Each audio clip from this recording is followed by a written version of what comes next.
নীল colour যে ফর্মটা আছে এটা সংবিধান সংস্কার পরিষদ সদস্যদের শপথ ফর্ম।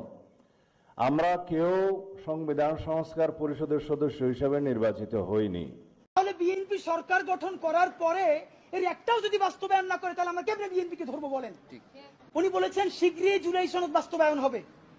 এই জুলাই সনদের জন্য 19টা মৌলিক সংস্কারে সবাই ঐক্যমত্য পোষণ করেছে। এরপরে যে কথাটা আর বলা হয় না, এই 19টা ঐক্যমত্যের মধ্যে বিএনপি বলেছে তার মধ্যে 10টাই তারা নোট অফ ডিসেন্ট দিয়েছে। তো নোট অফ ডিসেন্ট কি? নোট অফ ডিসেন্ট হলো আপাত দৃষ্টিতে আমি এটা মাইনে নিলাম, কিন্তু আমি আসলে এইটার সাথে একমত না। তাহলে বিএনপি এই 19টার মধ্যে যেই 10টা নোট অফ ডিসেন্ট দিছে সেই 10টাই তো মোস্ট সিগনিফিকেন্ট জায়গা। ঠিক। তাহলে বিএনপি সরকার গঠন করার পরে এর একটাও যদি বাস্তবায়ন না করে তাহলে আমরা কেমনে বিএনপিকে ধরবো বলেন? মানে এর আইনি বাধ্যবাধকতা কোথায়? বিএনপি তো তখন বলবে কেন ভাই, আমি তো বলেই দিয়েছি স্বাক্ষর করার সময় যেখানে আমার দ্বিমত আছে, এখন আমি এটা পারতেছি না বাস্তবতায়। মজার ব্যাপার বলি, সরকারের কয়েক জায়গায় জিজ্ঞেস করেছি বলেন তো 19টা মৌলিক সংস্কারের মধ্যে আপনাদের কাছে একটা মোস্ট সিগনিফিকেন্ট কোনটা? তারা বলেছে সংসদের উচ্চকক্ষে পিআর ব্যবস্থা আনুপাতিক হারে।